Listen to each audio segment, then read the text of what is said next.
I'm glad we took that short break because, I needed to cool down after all that passion talking about how your uncle and your dad haven't been properly honored yet by the Jamaican government. Though, as you were saying when we left off, that you had heard that that should happen sometime, hopefully soon.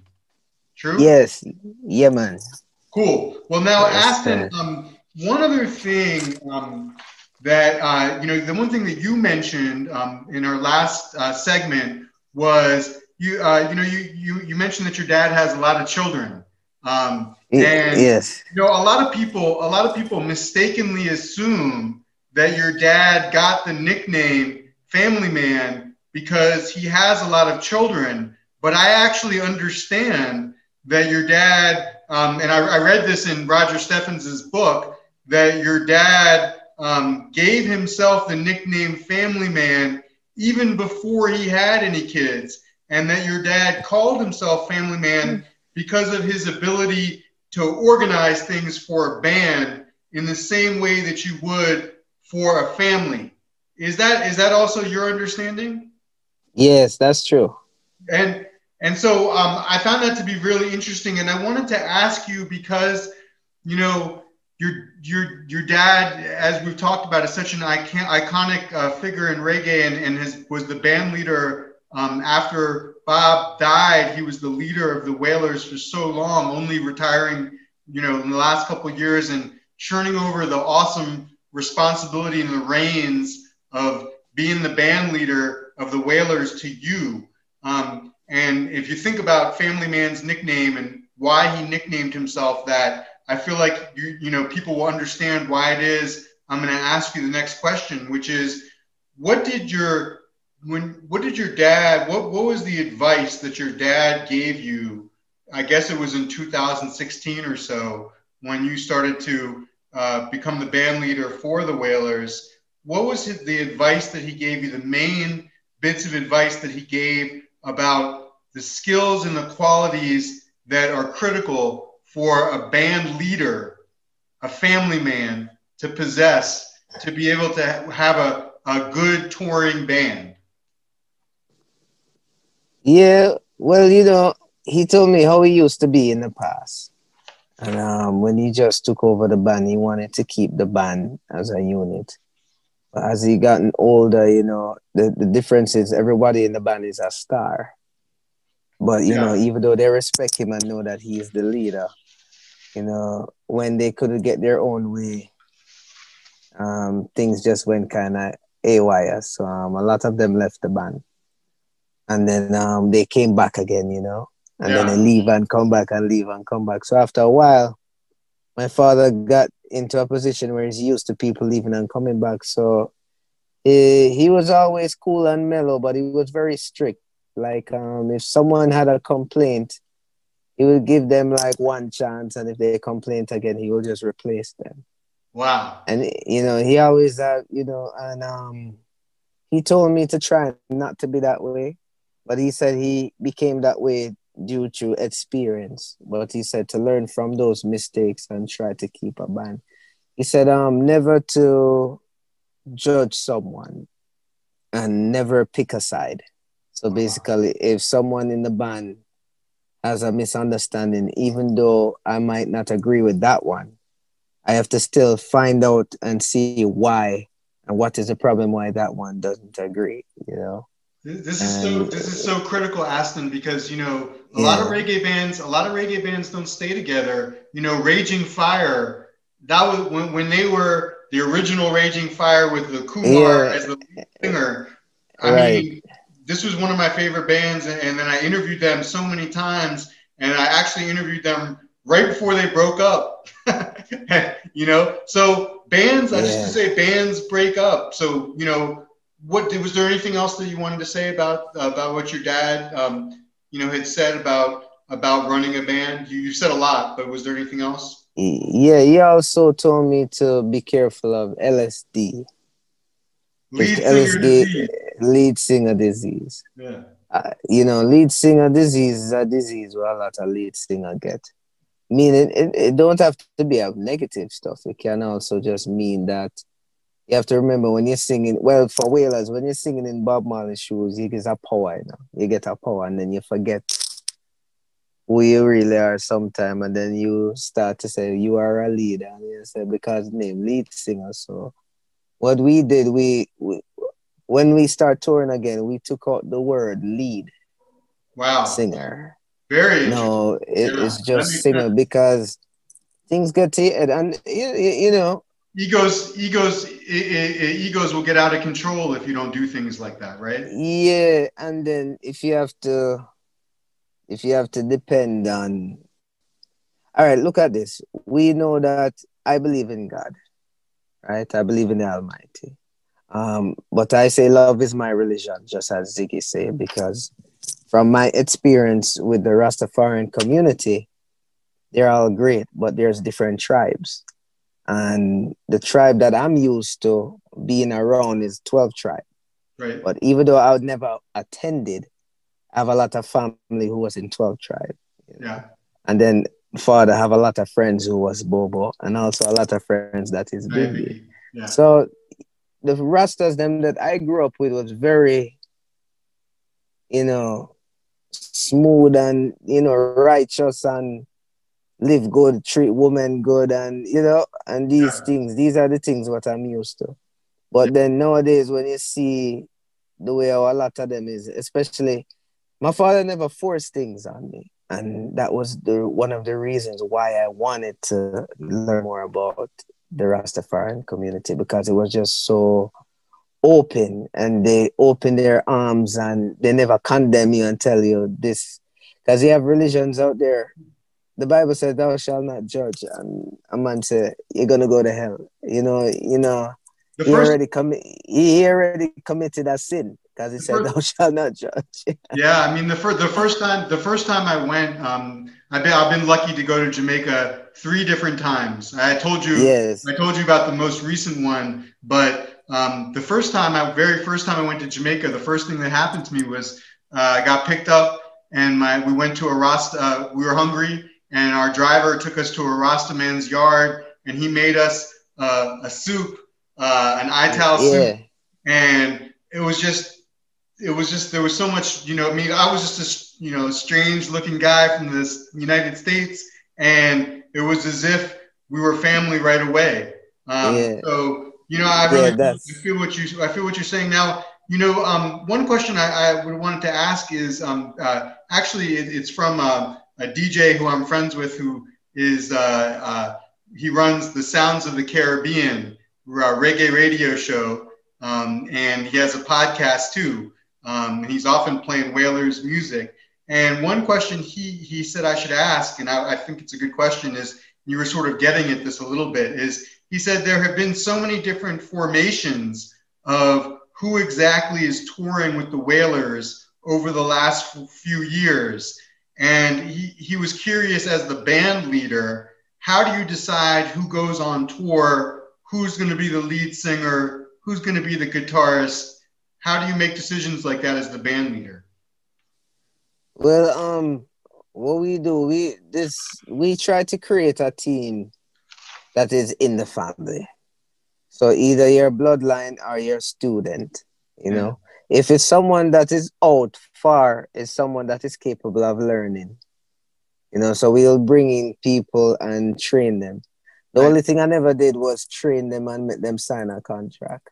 I think Wow. that is what I would have to do, because this music is very serious, and my father and my uncle's son is very serious, and I can't just be going out there and Taking yeah, anyone. you can teach it, you know, but then it's very spiritual, so Yeah. you have to be careful. And when it comes to the musicianship, I mean, since I took over the band, we've basically had majority of the same people, Nice. which is great, because we hardly have misunderstandings, and we keep the thing, you know, grounded. Nice. The What was hard in the beginning was when I took over my father's business and we won the court case. It was very difficult because I won the court case with my father's debts. So I wasn't This is the able court case to. between about who gets to tour as the Wailers. Yes. Yeah, right. Yeah, because my father said he didn't want to work with his management anymore. And then next thing you know, we went to court, the management telling we that they are whalers. We said, wait, what? So Yeah, the judge see a whole bunch of guys in suits and then saw the Rastas on this side, and the judge is like, come on, guys. yeah.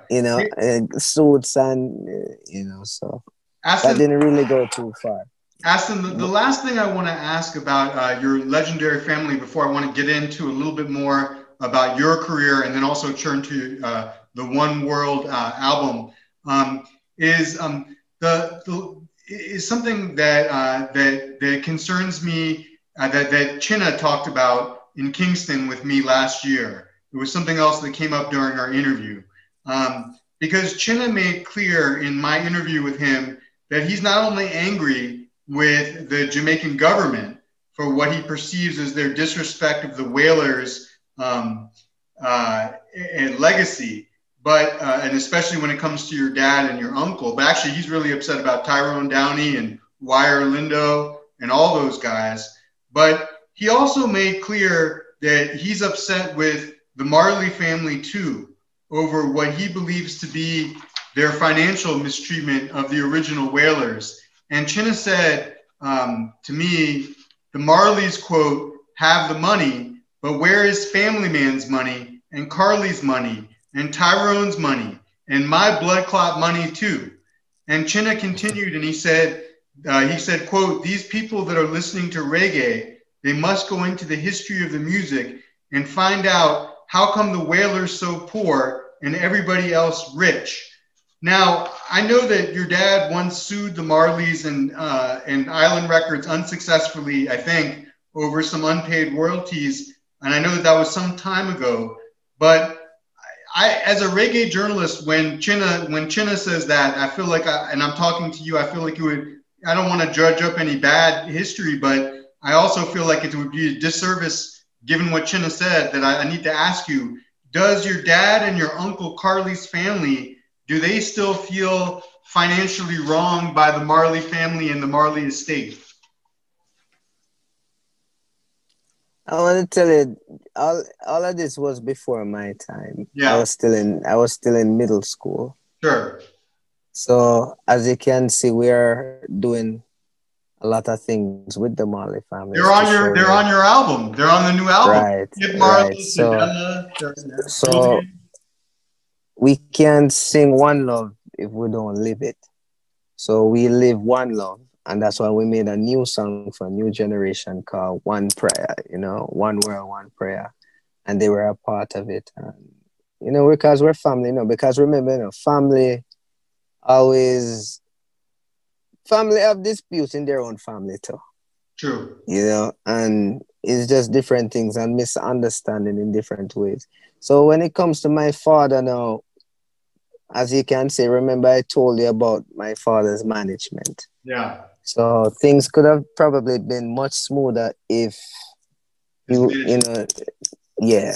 So it's not really. So there's a lot more personal details back in those times, but as you can see, we are living as one now. So you have a lot of unity. There seems to be a lot of unity between the Barretts and the Marleys. It never stopped.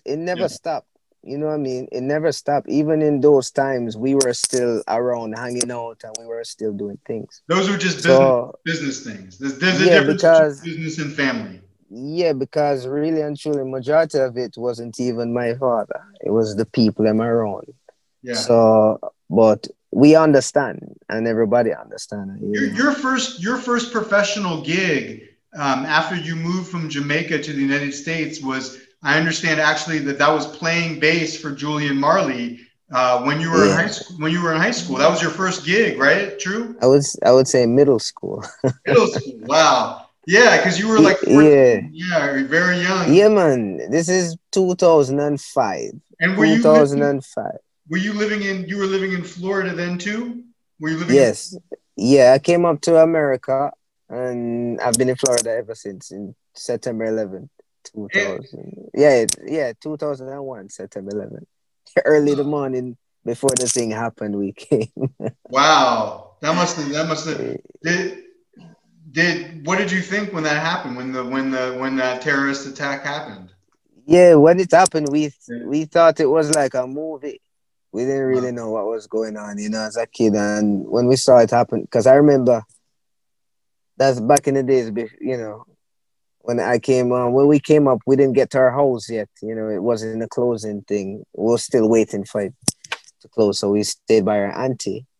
And I remember throwing out frosted flakes with the milk and went Wow. to sit down and saw the news and it says great day in New York and bam, we're like what? And Wow. we just came, we just came. So it Now, was it was very shocking, yes. did it make you scared about being an American or living in the United States at all? Yes, it did. Yeah. It did when it happened, yeah. Yeah. I could see that. Now, uh, go ahead. Yeah. as a kid, when Yeah. you're a kid, you're like, whoa, look now. Yeah, I bet. Now, I mentioned that you played with Julian Marley, and earlier you mentioned how you had played with Lauryn Hill, and I had to stop you and just say, hey, hold on a second, because Lauryn Hill is like wicked. I mean, Yeah. Lauryn Hill is like one of the baddest, singers that I can think of. So can you tell me how it is that how did you connect with Lauryn Hill? How did you first meet her, and how did you end up going out on tour with her as her bass player? Well, there's a guy named Lenny Dredd, who used to live where Mama Booker lived, and Bob brought him in and told him that he must stay there with, Mama Booker. So I used to see Lenny Dredd all the time, and he used to sing because he used to pick me up sometime for Julian or Damien them or Steve.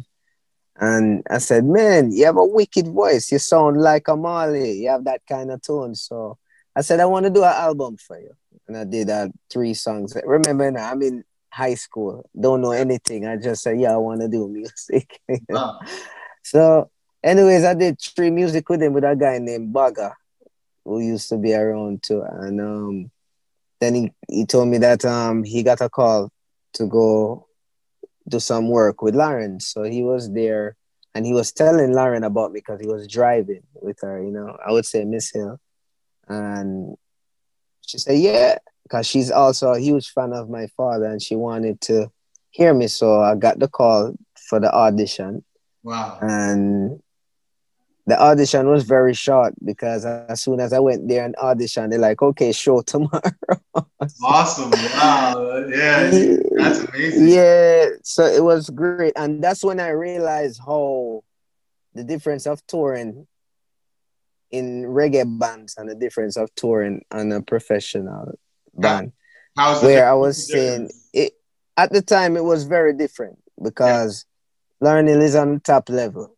Yeah. And so, we're touring with our 3 bus. Everything is organized. We have a hotel room, we have a per diem, we have a buyout. And there's really no miscommunication on those stuff. The only thing is we rehearse a lot. And she's very musical. And I've learned a lot because the show is never the same. She'll come and she'll have ideas for days and just come with different ideas. And it was very challenging, but it made me a much better musician I bet. because it showed me that I can go through any challenges. Wow. And I really respect her very highly because she is a one of a kind. Even when she's showing the background singers different melodies and different thing, it's like it's melodies I've never really heard before, and how she create these different things and how she wants to remix some of her music to make it more entertaining. Wow. Yeah. So it was great. And then when I came in, she wanted me to give her that Barrett sound into her music, which to me was amazing. So I had amazing time with her.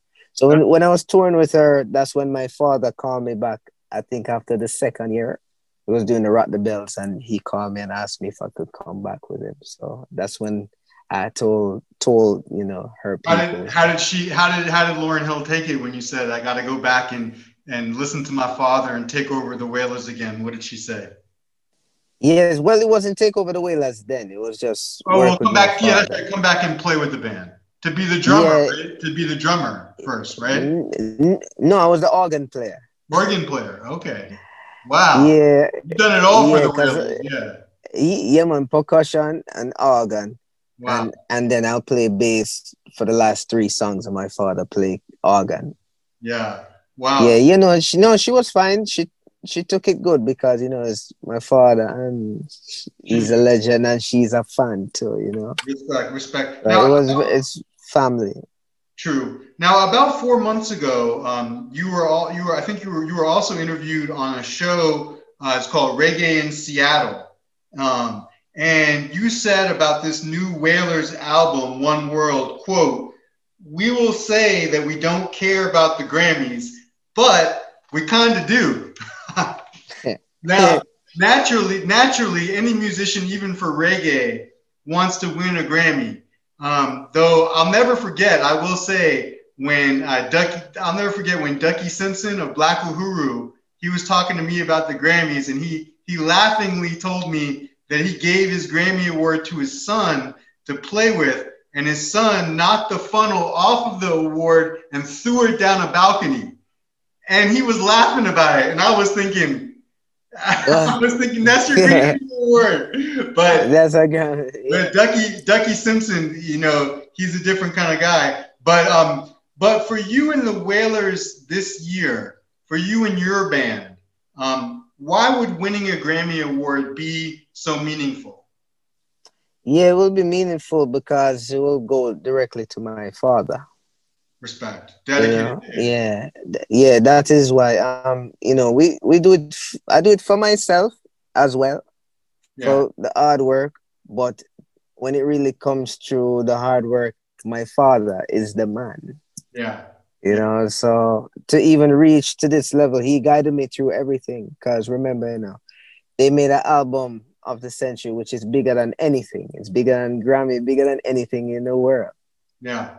So to even get a Grammy now, I would say I'll be representing all of them. Even the ones them that are there, like are not there, like you and Tyrone, Junior, Al, Wire. Yeah, because I mean, I respect them all. Yeah. Bonnie, Peter, Junior Brathwaite, Beverly. Yeah, man. I respect every one of them. And the thing about it, you feel like this would be big for the Wailers if you won the Grammy. For the Wailers. Yeah, because we're not winning the Grammy with any of the original old music. Well, all right, I wouldn't say old music because Wailers music has no categories. Yeah. So I wouldn't say this music that we win it with is actually new music that was guided to me from my father to create this ability. Cool. And then to get such a great producer, Emilio Estefan. I was about to ask you about him. You produced the album with Emilio Estefan, and I understood. I didn't know. I should have immediately made the connection, but that he is the husband of Gloria Estefan, and then their daughter. Their daughter is Emily, and I know that she sings on the album too with you. Yes. Yes. And how did this connection between the Estefans and the Wailers happen? I mean, of course, the Miami Sound Machine is based in Florida, where you live. But how did you first meet Emilio, and how did you start working with him? It's a funny story, man. So we got an offer to do a show at the Miami district by the Estefan Kitchen. So we said, all right, yeah, man, we'll do it because we look on our schedule and we were already on tour. Yeah. And I like to do shows in my hometown, Yeah. So we got the call, and then 2 days later we got back another call asking if Emily could be a guest.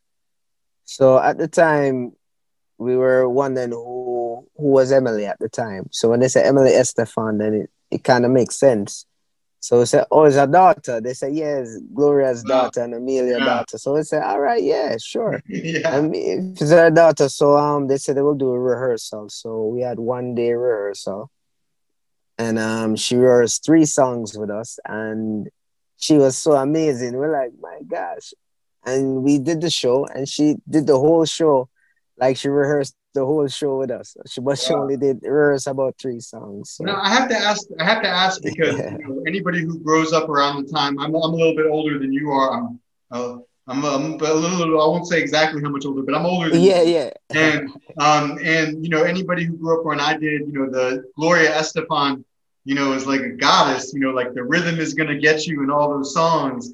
Did you get to meet and hang out with Gloria Estefan and what was Yeah, that? man. Yeah. Yeah, yeah. She was there almost every week when we're there recording because at Crescent Moon Studios where we did the mixing and the final for everything.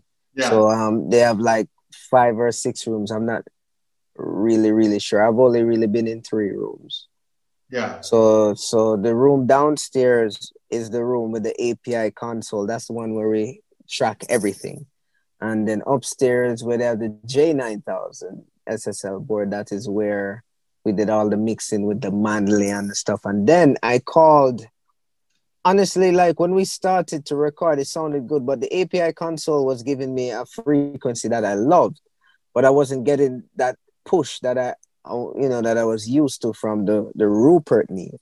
So what I did, I called Rupert Neve and asked them for about 6 of their preamps. And And they they sent they of me, course sponsor you. I don't know if everyone knows that, but they sponsor yes, you. So that's why when you call them up, you could get what you want from them, right? Yeah. yeah, man, because you see, like what Bunny said about my father.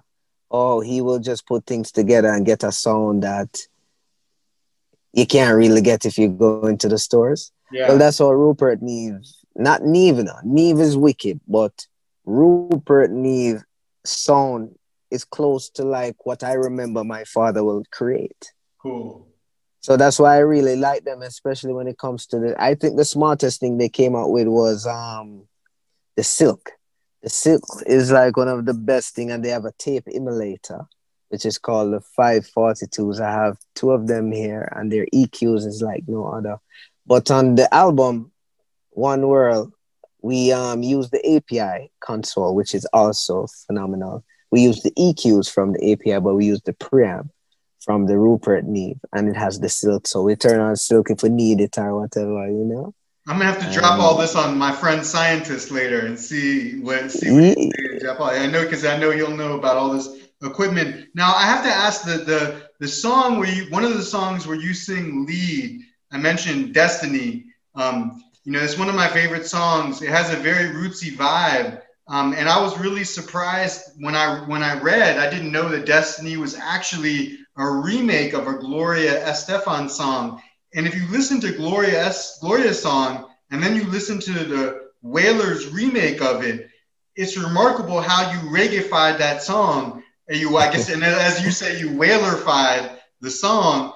How did you turn that song into such a cool rootsy reggae vibe? How did you turn that original song into like this rootsy vibe? well, we're painting a picture, and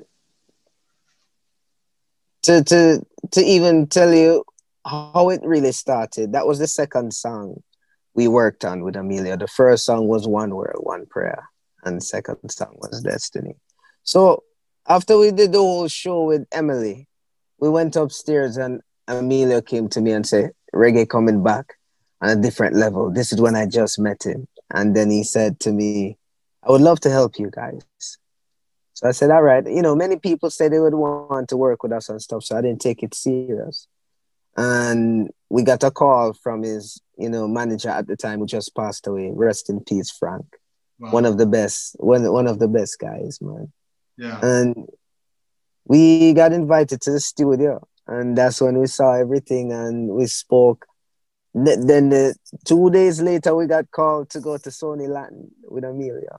Wow. Awesome. And we went there, and that's when everything happened. The guys in Sony Latin, all of them had a testimony of what Bob Marley and the Wailers music has done for them. Beautiful. So that's when it really started. So that's everything there. But then for Destiny now, we were working on some of the songs, them, and a couple of the songs them were there, and I was playing for him. So he was upstairs working with The Voice, that show called The Voice, those girls Yeah. from The Voice. Yeah. So he was upstairs working with them, and we are downstairs because the Wailers album, this One World album, I start working on it at least three weeks with Emilio before the band came in. I did everything with him before the band came in, make sure it was all organized. Cool. Other than the 5 other songs where me and Josh Barrett did, though. Yeah.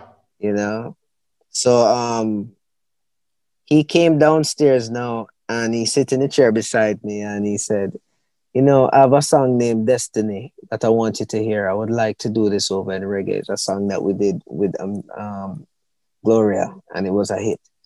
So I said, yeah, man. So he said, I'm going to play it for you. So, all right. He played it for me. The first thing I said, when was this recorded? He said, yeah, it was recorded in about probably 80s or 90s. I said, was that a tape machine? Because it's a while you don't really hear tape, but the frequency on a studio tape machine, man, is like even all these digital things still can't give you the goosebump. Yeah. So that's why you see, we always try to get to the highest, like use Burl and Prism and Rupert Neve because that's the closest we can get, Yeah. But when I listened to it and I said, play it again, please. And so Emilio said, all right, how long you need? You need 2 weeks? I said, no, I could do it back in a day. He said, what? Wow. I said, yeah, man, I can do it in a day. Because I said the chords kind of remind me of Forever Loving Jah. So I think I have that kind of flavor. So I said, all right. Yeah. So yeah. I told him I'll come up to Badlands tomorrow, which, So I drove up here. And as soon as I reached, I opened my email, I saw the song and the sheet, the song sheet, the lyric sheet for the song. So I said, wow, this is different. This is when you're working with top professional people. Because normally people send you a song, you just get the song. Or sometimes they send you an MP3 or the file missing or something. Yeah. So, yeah, it was very, very organized, And so I listened it and read the words. And then to Reggae Fight, no, I did not know the song well enough. So in order to finish it and to move fast, I had to sing it. So it's me alone in the studio, so there's nobody here. So I'm here singing it and getting it right. So once I get everything right, then I went back in the vocal room and I don't know who we was going to sing. I was saying maybe we'd have Steven, Julian, Skip, or maybe Josh. We wasn't sure who we would want to sing on it because I didn't consider myself as a singer. So I'm there doing everything, and I'm listening to Bob Marley and the Wailers, and so Bob Marley is who I grew up with, so that's who I really, really know. And so I'm doing everything. People don't even know. You'll have secrets about yourself what people don't know about. That you'll. True. Like when you're in the shower and you're singing. No one is there alone with you. Yeah. Yeah, people don't know if you really can sing or not. And I remember somebody made a comment when I was around Damian Marley Halls one time. And they're like, man, fams can do everything but sing. And when they said that, it kind of dimmed me down. And I was like, well, you know what? I'm not even going to try and sing because somebody already made a comment. And my mother looked at me and said, what is wrong with you? You should not make little comments like that bring it down. You should sing. Nice. I said, all right, So anyways, I sing and I deleted the vocals and sent it the MP3 wave. And Emilio said, I love it. Right? So they said, I told them I'm coming down, so I'll bring the hard drive. So I grabbed the backup drive instead because when you're moving fast, you don't know what you did. So I brought the wrong hard drive. So the backup drive had the vocals. Wow. So he heard you singing, yeah. So when I gave it to them, I left. And I woke up in the morning and I got a text from Emily. Oh my gosh, I love your voice.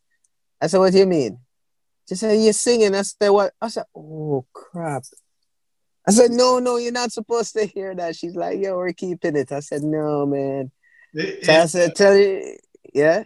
it's such a wicked song, man. And so I hope that you you know in the future going forward will sing more because I do think that you have a great voice. Aston, I want to thank you for being so generous with your time. I only have two or three last questions today, though I hope that we can do another interview in the future because there's so much more I want to ask you about your own career and of course your family. And of course, you Yeah. know, maybe someday I would love to talk to your dad if it's possible. But how are you and the rest of the Wailers surviving and making do during the pandemic with the touring shut down for now? What musical projects do the Wailers have, you know, in the future? You know, or is everything just shut down? And also, do you have any other, you know, personal projects yourself that the folks should know about? Yeah.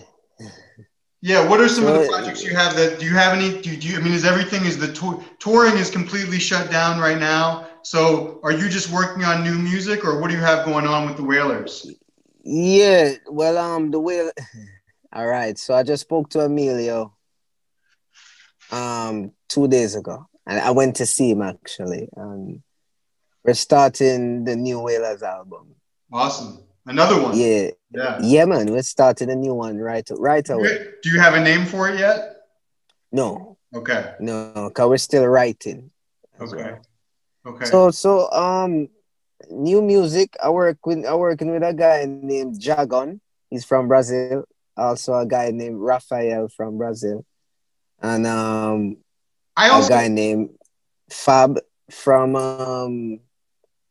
New Caledonia. I produced and mixed their album as well because I've been mixing too, and I've been mixing people's album too. And I read another interview that you did in Respect Mag where you said that you might be doing some work with 80s pop star Cyndi Lauper. Um, is that accurate? Are could you maybe be doing some work with Cyndi Lauper? yes, that's with Amelia though. Oh, through That's with Amelia. Amelia. Okay. Yeah, through Amelia. Through So Amelia. maybe would that might maybe that collaboration could maybe be you know on the next album or Yeah, because we was trying to do that on this album. I was On trying to this. imagine because you know she sings you Yeah. know girls just want to have fun and all those you know pop songs from the 80s and I was like how could they do a reggae song of that but then I was like well they Yeah. managed to do Gloria Estefan Yeah. they probably the if anyone could do it the Wailers they might be able to do Cyndi Lauper reggae version of girls just want to have fun I would want to Yeah. see that. Yeah. And for this album, we would hope to have a couple of the guys who play with Bob too. Because we had my father and Donald Kinsey who play with Bob on this album, you know. But Yeah, on this one, I would like to have at least Tyrone on this one. Tyrone Downey, yeah. Yeah, Tyrone Downey on this one. So Yeah. it will be great. Because even before Uncle Wire passed away, we did 3 weeks with him before he passed away. When I took over the band, I tried to bring everybody. At least nobody can say I never tried.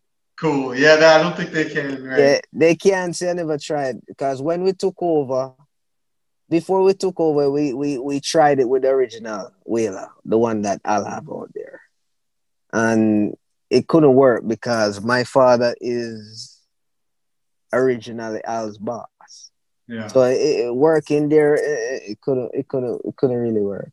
And yeah, and then we brought in Junior Marvin and Tyrone Downey, and that was a magicalness.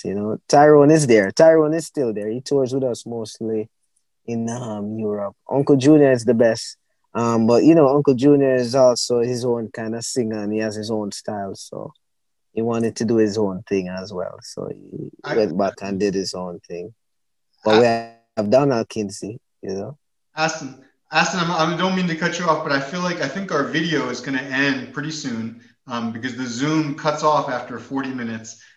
Really? But yeah, my account does Okay. at least, unless I pay these fools more money. Oh, But yeah. let me just ask you. Let me first of all just thank you I want to wish you all the best at the, winning. I hope that you best of luck at winning the Grammy Award when it goes forward. And I'll be back in touch with you again soon, of course, to give you a copy of this interview, and maybe we can talk about, talking some more in the future. But before we part ways, I just want to ask you, do you have any final message for all the reggae fans out there in the world who love the Wailers, wish that we could see you on tour, wish that we could see you perform? What message do you have for all the Wailers fans? It's a peace, love, and unity, and have faith. We will be there, even if we're not there physically. We will be there spiritually and mentally, and we're gonna keep this music moving forward forever and ever. So don't worry. My father has done a fabulous job at guiding me. We have to give thanks to the Most High, Always. and we have to give the highest respect to Bob Marley, True. Aston Barrett, and family man. Always. Right? Always. Yes. Aston, give thanks, my brother, and we'll be in touch again soon. It was a fantastic talking to you, and best of luck at the Grammys, and we'll talk again soon, my brother. Yes, family. Bless up, man. Take care. Bless up, man. Chill, chill. Yeah, man.